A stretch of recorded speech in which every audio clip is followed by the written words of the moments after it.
Assalamualaikum warahmatullahi wabarakatuh.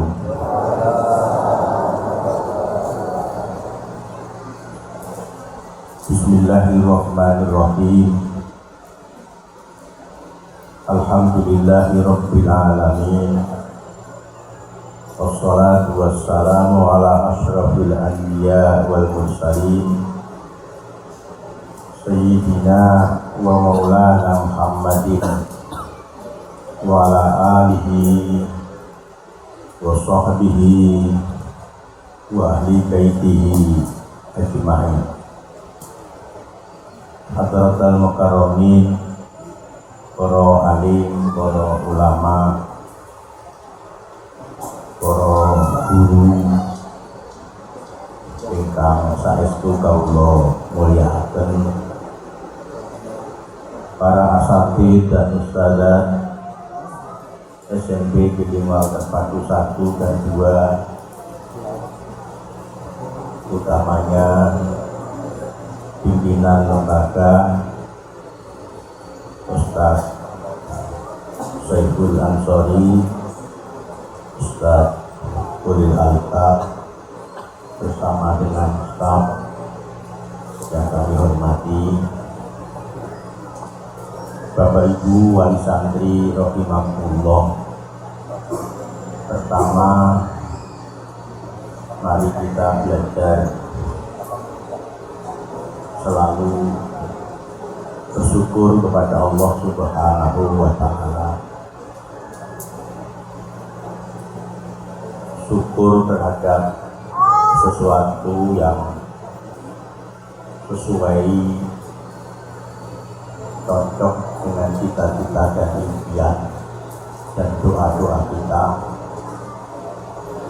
Syukur terhadap sesuatu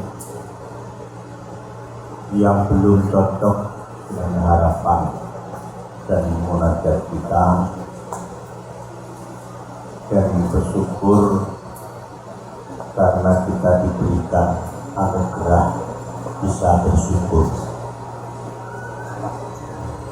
Allah Subhanahu wa Ta'ala memberikan info kepada kita, wa qalilun min ibadiyas syakur. Sedikit di antara para hamba ini yang bisa bersyukur. Syukur itu thariqah mustaqimah, jalan lurus menuju kedekatan dengan Allah. Bersyukur itu, kata Al-Hamid Muhammad Al-Ghazali, lima qomat salihin, kedudukan orang yang tengah melakukan perjalanan menuju Tuhan. Hampir mustahil orang mendekat pada Tuhan tanpa melewati stasiun atau terminal yang namanya syukur. Tapi kembali lagi, ternyata banyak di antara para hamba itu yang belum bisa bersyukur. Yang pertama, salah definisi tentang anugerah, sehingga kita merasa tidak ada anugerah yang Allah berikan kepada kita yang pantas membuat kita gembira. Yang kedua, anugerah itu sering dibanding-bandingkan, sehingga apa yang kita dapat terasa kecil, tidak berarti, tidak bernilai, yang tanpa kita sadari timbul pertanyaan, Allah lupa terhadap kita, Allah tidak sayang kepada kita, Allah kemudian kita anggap tidak adil. Ini adalah tumbuhan-tumbuhan jiwa yang menghambat perjalanan kita menuju kepada Allah Subhanahu wa Ta'ala. Layaknya matahari, setiap hari pasti terbit. Setiap hari matahari akan memancarkan cahaya. Matahari akan memberikan energi bagi setiap orang, setiap tumbuhan, sehingga orang, tumbuhan akan bisa tumbuh berkembang sempurna. Padi akan tumbuh menghijau dan berbuah. Demikian juga ribuan pepohonan dengan cahaya matahari akan bisa tumbuh dan menunaikan tugas kehidupannya. Kalau kemudian ada pohon tumbuh kecil, bukan berarti matahari tidak terbit, tapi pohon itu salah menempatkan diri. Kita juga begitu. Rahmat Allah setiap saat terpancar, anugerah setiap hari diberikan tanpa ada jeda waktu. Hari ini hari Sabtu, hari Ahad, Senin, setiap hari Allah melimpahkan anugerahnya dohiron wa batinan. Karena sebenarnya ketika Allah membuat kita, ada harapan besar agar dunia yang diciptakan ini, yang pertama diperuntukkan untuk hamba-hambanya, yang kedua diisi oleh makhluk yang paling istimewa, makhluk yang di dalam proses menjadikannya malaikat sempat protes, makhluk yang punya potensi kalau baik bisa melebihi malaikat, tapi kalau buruk bisa jauh lebih kejam ketimbang setan manusia. Allah ingin agar hamba yang namanya manusia itu, kita itu menjadi sangat istimewa. Hadiahnya kecuali surga, sesuatu yang belum pernah terlihat oleh mata, kemewahannya, keindahannya, belum pernah terdengar ceritanya di dalam telinga kita, bahkan imajinasi kita tentang segala kemewahan tidak bisa membayangkan. Juga disiapkan oleh Allah, hamba satu ini akan iko arobi, ketemu dengan Tuhan. Maka Allah memberikan cahayanya setiap hari, dan komponen yang Allah berikan kepada kita sempurna. Kalau ada mobil yang mewah, semewah apapun yang harganya bermiliar, kalau berjalan di jalan-jalan pasti ada yang menyamai. Betapapun mobil itu harganya sampai 10 miliar misalnya, Lamborghini atau apa, tapi kita jalan di sana atau di Jakarta atau di Amerika, tidak pernah ada yang sama dengan kita. Kalau kita besar mungkin masih bisa dilukis dan dibayangkan, orang membuat patung yang sama dengan kita. Tapi coba bayangkan sidik jari yang keluar itu di seluruh dunia, bermiliar orang dari dulu sampai nanti tidak pernah ada yang sama. Kita bisa berimajinasi betapa Tuhan ketika mencipta kita mengerahkan seluruh kekuasaannya sehingga pasti hamba satu ini tidak pernah ada yang menyamai. Edisi limited termasuk ini sidik. Tentu dari situ kita bisa mengambil sebuah pelajaran. Belum yang lain, Allah menurunkan Al-Quran, Allah memutuskan insan kamil, Allah kemudian memberikan akal pikiran, memberikan panca indera, memberikan hati, dan juga memberikan pelajaran setiap hari tentang relasi hidup yang kadang hari ini senang, besok susah, jam ini senang, jam berikutnya sedih. Itu menunjukkan betapa Allah sangat memanjakan kita. Allah sangat menyayangi kita. Allah sangat mengharap kita. Allah mengistimewakan kita. Itu yang kadang-kadang bertepuk sebelah tangan. Kita sendiri sering menganggap kita itu manusia yang cukup bawah, yang sekadar hidup, menjadi pelengkap penderita, tidak pernah menjadi subjek di dalam kehidupan.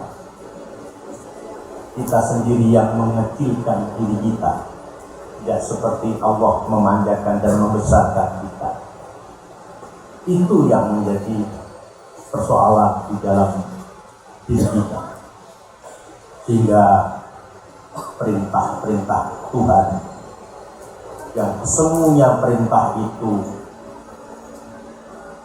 di dalamnya penuh dengan hikmah, penuh dengan lautan kebajikan, kita menjalankannya masih dengan sangat berat. Kalaupun kita menjalankannya kadang-kadang ingin surga, kalau kita menjalankannya kadang-kadang takut neraka, masih kepingin ada upah lagi dari Allah Subhanahu wa Ta'ala. Itu yang diajarkan Rasulullah Shallallahu Alaihi Wasallam ketika para sahabat datang kepada Sayyidah Aisyah bertanya tentang amalan Rasulullah Shallallahu Alaihi Wasallam.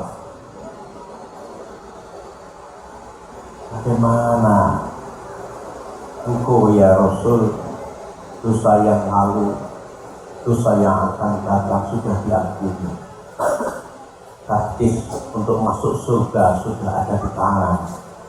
Surga tidak mungkin terbuka pintunya sebelum panjenengan masuk, tapi ibadah panjenengan seringkali tadi menjadi bengkak karena terlalu lama berdiri. Saya juga sering bengkak tadi, cuma asam urat, dan ini juga bengkak karena hubungan. Nabi apa jawabnya? Apalah aku ada syukur. Apa aku tidak boleh menjadi hamba yang bersyukur? Ini menarik, karena kehidupan mati ini bukan saja sekadar sederhana, di bawah sederhana itu masih bisa bersyukur. Banyak di antara orang sekarang yang rumahnya tidak lagi bocor, lantainya sudah keramik, bentuknya sudah minimalis bagus, sepeda motor sudah lebih dari satu, TV-nya sudah 50, suami istri bekerja, itu bersyukur, itu tidak bisa. Persoalannya di mana? Nah, Nabi itu bersyukur dalam keadaan yang paling sulit. Hati yang jernih, hati yang bersih, itu bisa menangkap anugerah Tuhan dalam segala kemudahan hidup. Tapi juga bisa menangkap anugerah Tuhan dalam kehidupan yang paling sulit. Jadi kehidupan yang mungkin utangnya banyak, rumahnya sederhana, anaknya banyak, sehari-hari harus berpikir tentang bagaimana untuk beli kebutuhan harian. Hati yang bersih masih bisa menangkap anugerah Tuhan, seakan-akan dia dimanjakan oleh Tuhan. Orang-orang yang seperti ini yang sebenarnya menghiasi dunia menjadi baik. Orang-orang yang seperti ini sebenarnya yang membuat pisang berbuah, yang membuat mangga berbuah, yang membuat kehidupan beragama seperti TPI, pesantren, majelis taklim itu subur. Dengan seperti ini kemudian Allah melimpahkan hidayah pada masyarakat sekitarnya. Karena di desa itu ada satu atau dua atau tiga orang yang pandai bersyukur. Mencari semacam itu seperti mencari jarum di tumbukan jerami, sulit. Kita tidak mungkin bisa menemukan orang semacam itu kecuali Allah Subhanahu wa Ta'ala. Jadi syukur itu luar biasa. Syukur itu jalan mudah menuju Allah Subhanahu wa Ta'ala. Syukur itu menjadi jalan bagi kita untuk mendapatkan kebahagiaan yang hakiki. Karena seringkali definisi kebahagiaan itu kita gantungkan dengan ada atau tidak adanya material. Bagi orang yang ahli bersyukur, ada atau tidak ada tidak menjadi penting, karena dia sudah bisa menangkap bagaimana sayang Allah terhadap dirinya, sehingga dengan keadaan paling sulit sekalipun yang muncul adalah kalimat Alhamdulillah, Alhamdulillah. Bangun tidur, Alhamdulillah, nyawanya dikembalikan, ilmunya dikembalikan. Coba kamu tidur, ilmunya tadi dikembalikan. Ibu akan bingung, siapa ada orang laki-laki di rumah saya? Ada anak kecil, anaknya siapa? Ilmunya gak dikembalikan. Coba, lebih celaka lagi kalau nyawanya gak dikembalikan. Ada teman kamu tidur, nyawanya nggak dikembalikan, enak juga. Langsung pulang. Tapi kita setiap hari tidur entah berapa kali setiap hari, dikembalikan berapa, ilmunya dikembalikan orang. Sehingga begitu bangun tidur, kita tahu jendela di mana, tahu letaknya hati di mana. Dan hati menjadi prioritas kita bangun tidur. Kalimat Alhamdulillah agak lama kita mengucapkannya. Allah pasti tersinggung, hambaku satu ini agak nakal, sekedar mengingatku, itu gak sempat mengingat HP-nya. Dia lebih dahulu mengingat HP-nya. Ada satu hadis yang diajarkan oleh Rasulullah SAW kepada saudara lisannya Ibnu Abbas ketika beliau masih usia 10 tahun. Tak potong hadisnya, Ikhfadillah batiku amanah, jagalah Allah, kamu aman akan mendapatkan dia di depan. Ini kalimat ini luar biasa. Kamu akan mendapatkan dia di depan, amam di depan. Dan tidak ada padanan yang membuat amam itu di tempat yang jauh. Misalnya di Surabaya ada buku di Surabaya, nggak mungkin didudukkan di depanmu ada buku, padahal bukunya di Surabaya, pasti di depan. Amami strong, amami kita di depan, amami mata. Dan itu kalimatnya sederhana, Ikhfadillah tajidhu amama, jagalah Allah, kamu akan mendapatkan dia di depan.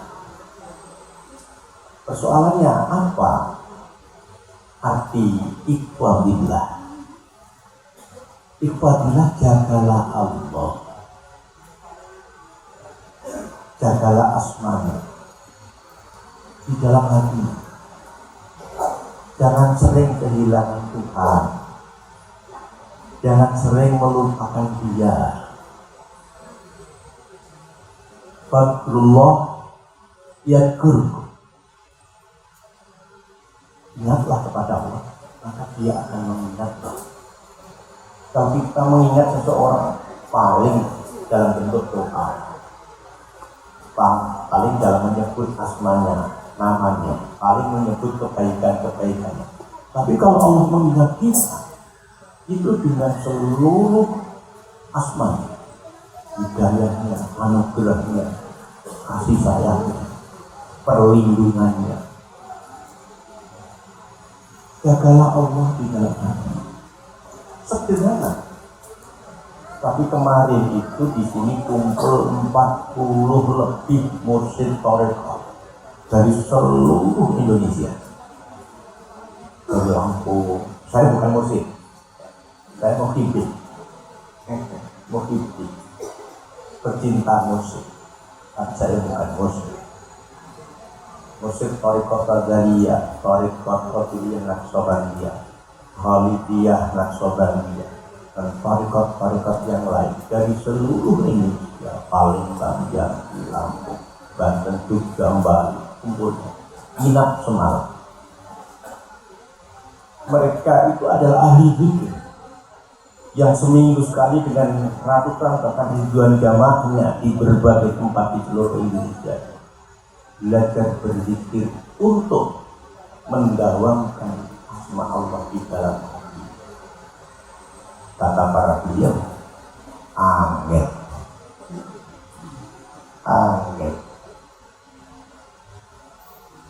Kita sering kali mengingat banyak hal kecuali Allah.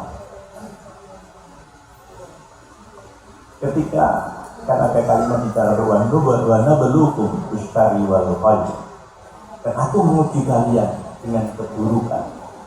Ketika buruk menimpa kita mengimajinasikan buruk itu dia gaya mati, sekolah gitu. 10 tahun yang akan datang sudah diprediksi tentang hal-hal yang buruk, akan buruk di hari ini. Dan seluruh keburukan diprediksi, hanya satu yang tidak diprediksi, bagaimana Allah hadir dalam setiap persoalan itu. Demikian juga kalau kita mendapatkan kebaikan, mendadak dapat uang 2 miliar, sudah segala toko dicoba mau dibeli. sepeda motor ganti, mobil ganti, lantai ganti, rumah, sawah tetangga beli.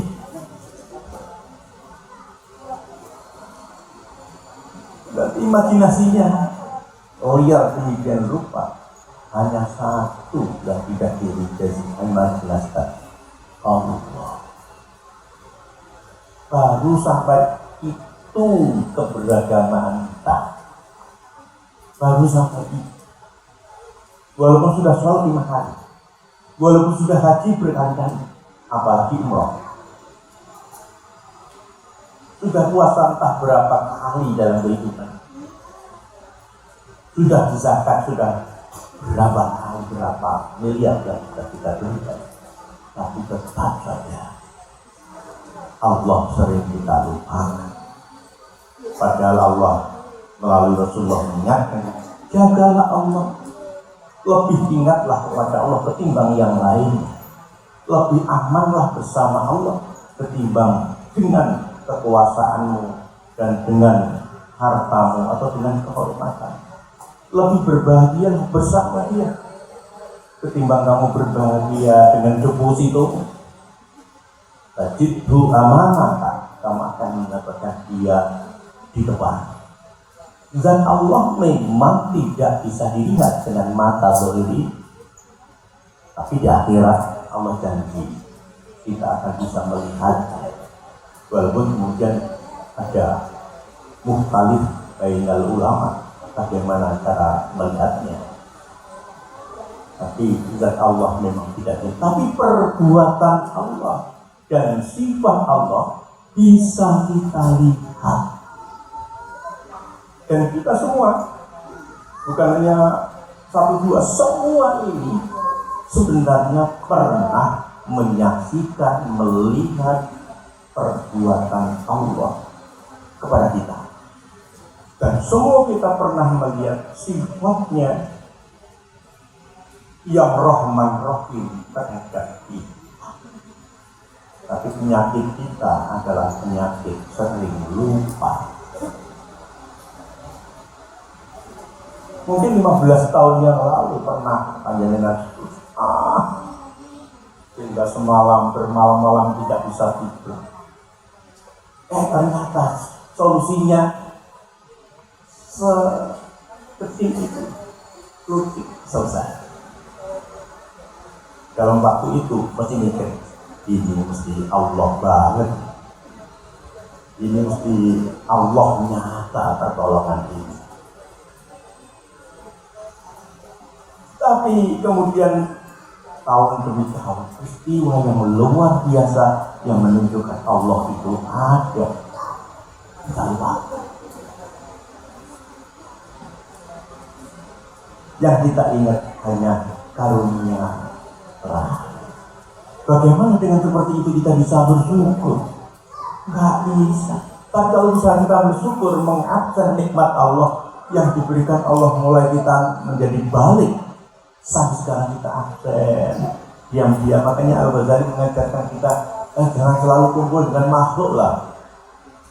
Barang 10 atau 15 menit duduk menyendiri, agar kamu bisa mengaksen kehadiran Allah dalam seluruh urusan. Kalau itu bisa kalian lakukan, la azidannakum, kamu akan bersyukur, bisa bersyukur. Dan ketika kamu bisa bersyukur, Allah janji sungguh-sungguh akan menambah iman. Menambah iman yang bisa jadi menambah luasnya tanah, bisa jadi menambah tingginya kedudukan, bisa jadi menambah jumlah santri atau jumlah orang-orang yang percaya kepada panjenengan. Tapi bisa jadi menambah luasnya hati, sehingga banyak orang yang datang kepada panjenengan untuk curhat, dan panjenengan mampu menampung curhatan sedemikian banyak orang karena panjenengan memiliki ruang hati yang luas, sehingga banyak orang yang gelisah, yang susah, dan jumlahnya lebih banyak ketimbang orang yang bahagia. datang kepada panjenengan untuk menumpahkan sampah kehidupan. Dan kalian adalah ahli bersyukur. Maka hanya dengan diam, tanpa nasihat, tanpa kalimat, tanpa petunjuk, dia sudah lega. Yang datang kepada panjenengan sudah bahagia. Rasanya sampah-sampah yang menyesakkan di dada sudah dibuang ke ruang hati panjenengan. Orang yang semacam itu adalah orang yang ahli bersyukur. Kalau saya kena persoalan sendiri saja, hati sudah sesat. Apalagi ditambah persoalan anak-anak, tambah persoalan wali santrinya. Makanya kalau libur itu senang saya. Libur itu lembut, kayak gak mikul gitu. Gak libur dulu rasanya.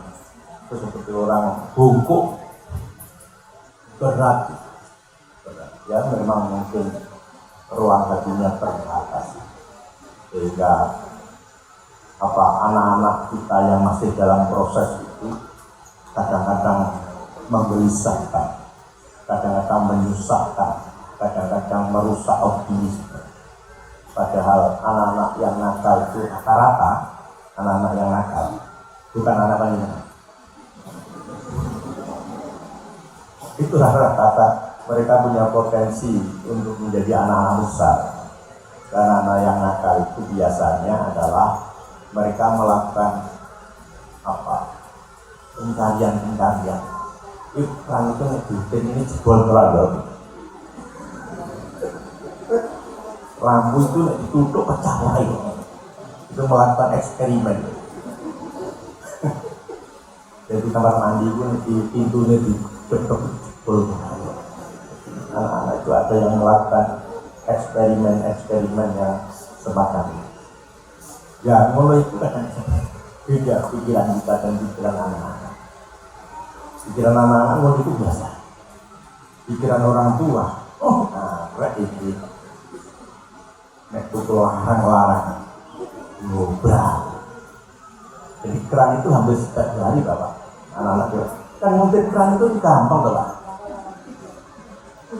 Digengkem katok misalkan pralon konsol banget itu anak sopo.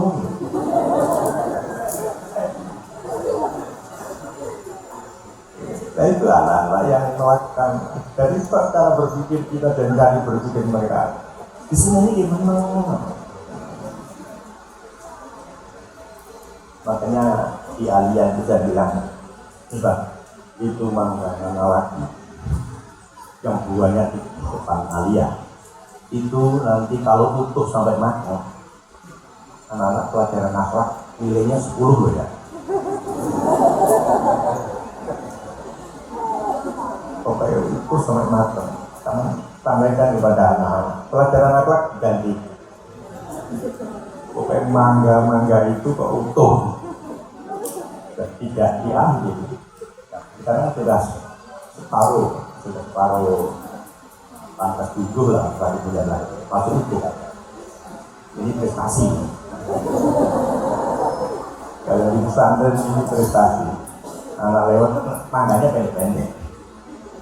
Tapi kelas 7 itu juga masalah. Tapi kelas 7 ini kelas 8 gak datang mungkin barisan itu namanya mangga itu.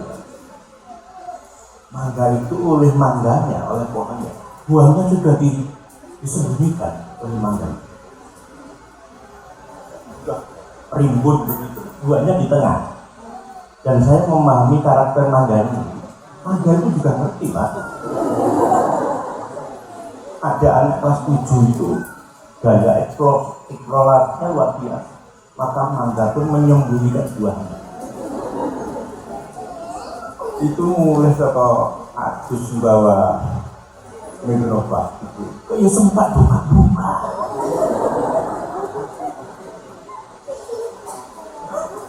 Bukan sekedar buka-buka, yang dia.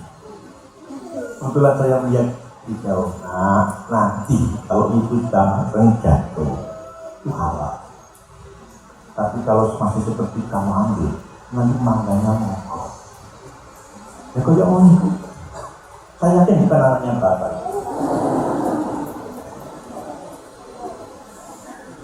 Itulah anak-anak kita yang masih dalam proses. Oleh karena Bapak Ibu, kalau misalnya ada tindakan pesantren atau sekolah memanggil panjenengan, ya panjenengan jangan terlalu malu lah, biasa-biasa saja.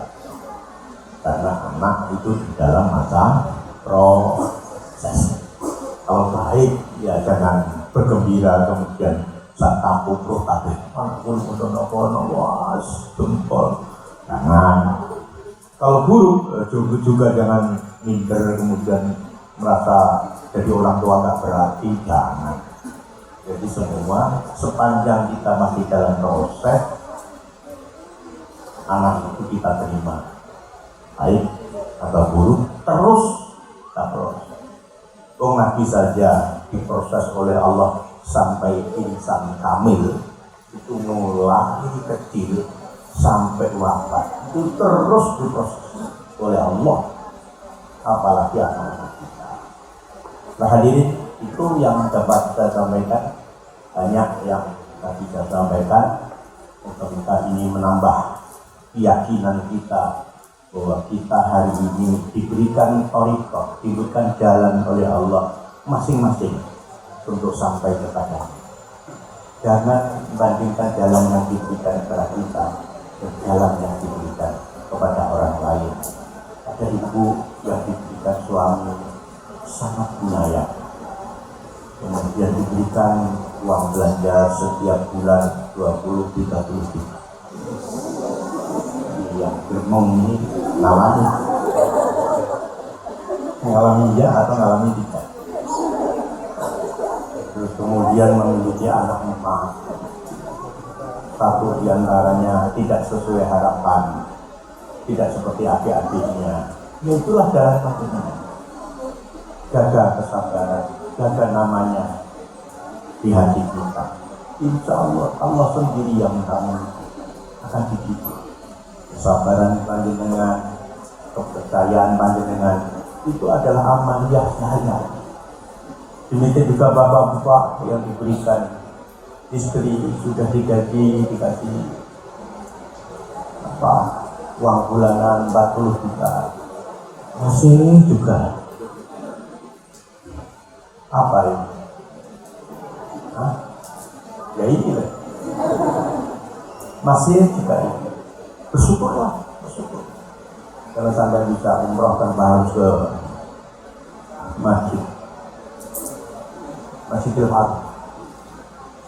Karena orang yang sadar karena istrinya sedang begini dan dengan diam, itu pahalanya seperti orang umroh. Alhamdulillah, saya bisa umroh setiap hari. Luar biasa dan menyimpan.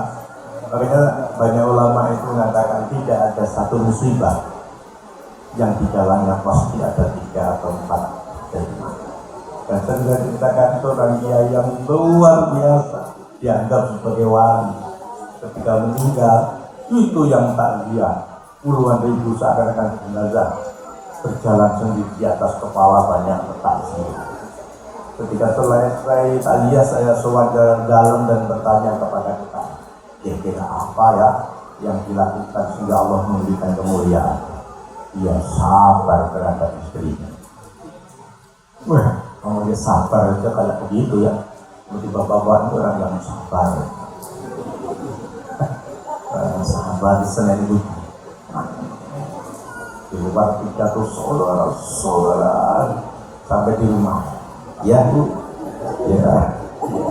Bukan tidak berani, tapi sabar. Amalnya sabar. Walaupun dunia ini melempar kopi di depan para tamu, ya, dilakukan silahkannya kopi. Santai saja. Seperti itu, luar biasa. Hanya salah satu anugerah yang Allah berikan kepada dia, karena dia bersabar terhadap amanah Allah, dia diberikan kepada dia. Tapi kalau semacam itu sebagai orang bilang, Ya, istri yang begitu mengangkat derajat, tapi kasihan istrinya. Oleh karena itu proses pendidikan agar saling memuliakan, saling menghargai, saling bisa memberikan nasihat di dalam sebuah keluarga itu menjadi basis bagaimana tumbuhnya anak-anak mulia di masa yang akan datang. Itu yang saya sampaikan, kurang lebihnya saya mohon maaf yang sebesar-besarnya. Seiring ucapan terima kasih Bapak Ibu berkenan mempercayakan pendidikan kita dunia kepada lembaga kami. Kami memang masih kesulitan yang pertama, kesulitan menyiapkan gedung yang memadai. Kita terus membangun. Tapi sampai hari ini anak kita masih seperti bindang. Jadi tidurnya penuh di rumah. Ini sudah bangun di sini, bangun ruangan untuk kamar santri dan juga di Kediri kita sedang membangun masjid. Insya Allah nanti kalau sudah jadi sebagian akan kita kurangi dan ditempatkan di Kediri, karena konsep pendidikan kita itu bukan hanya kelas center. Seluruh areal pendidikan, seluruh areal sekolah itu kita desain untuk menjadi tempat pendidikan. Jadi gedung-gedung tidak lebih baik ketimbang pesantren yang lain, tapi pasti berbeda. Dan gedung seperti ini saya yakin itu anggota itu orang-orang sini bukan lebih bagus, tidak, tapi berbeda. Saya ingin menumbuhkan semangat pada anak-anak untuk membuat sesuatu yang berbeda. Tapi karena nanti pada diri anak-anak semua sudah ada. Kalau anak tidak memiliki mental untuk membuat sesuatu yang berbeda, anak akan bingung menjalani hidup. Mau jualan bakso ada, mau jualan soto ada, rujak ada, bermacam ada. Maka anak harus membuat bakso yang berbeda, membuat soto yang berbeda, buat lembaga pendidikan yang berbeda, membuat semua yang berbeda. Maka gedung pesantren ini berbeda-beda, tapi kita bangun dengan hati. Maka setiap orang yang datang sini, entah kalau kami itu rasanya bumi itu rasanya seperti rumahnya sendiri. 4 atau 5 hari yang lalu kami 400 atau 500 orang di sini, saudara-saudara kami, termasuk Lulu, kalau gubernur itu adik kami. Tolong nanti kalau milih-milih ya so kabeh Bu Risma, ojo kabeh Bu Kofifa, dengan tinggal di tiga Lulu tuh adik kami ngumpul di sini, semuanya hobi, senang sampai jam 2 bahkan jam 3. Kemudian Kiai Sidoarjo ngumpul di sini, senang. Kemudian berikutnya para musik yang tadi saya ceritakan, Babu dan Nina semalam di sini, senang. Dan para organisasi yang menempati di sini senang.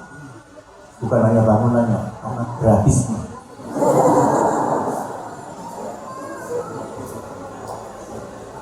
Jadi sebenarnya kita senang. Jadi ini kita sedang mewakili Sidoarjo untuk lomba lingkungan pesantren di provinsi. Senang dengan persiapan. Ada tempat yang mereka ingin untuk siapa mewakili Kabupaten Sidoarjo dan melihat tumbuh-tumbuhan yang beraneka ragam di dalam itu. Mereka ketemu saya itu hanya DEP. Mereka tidak ngerti bahwa tumbuhan itu bukan sekedar untuk untuk apa? Penghijauan, untuk oksigen. Lalu Pak, di tumbuhan itu tempat banyak binatang. Dan dekat saya kasih ini, kalau siang burung ketilang, burung gereja itu juga bisa minum ada tempat mandi. Mengapa begitu? Itu tujuan dia. Mereka itu bertasbih. Kalau kita arang-arang bertasbih, maka saya soyo kepada binatang-binatang itu dengan saya kasih fasilitas agar kita menaungi pesantren kita dengan tasbih mereka. Kata Allah, mereka semua yusabbihuna walakin la naqahu tasbihuna. Kita tidak paham tasbih. Berapa ribu pohon dan di sana bermacam binatang setiap hari bertasbih. Saya agak arang-arang mereka yang bertasbih. Maka kalau kemudian kita tampaknya seperti orang ahli zikir, sebenarnya itu antara dan bermacam binatang yang berzikir. Itu akhiran Allah wa Assalamualaikum warahmatullahi wabarakatuh.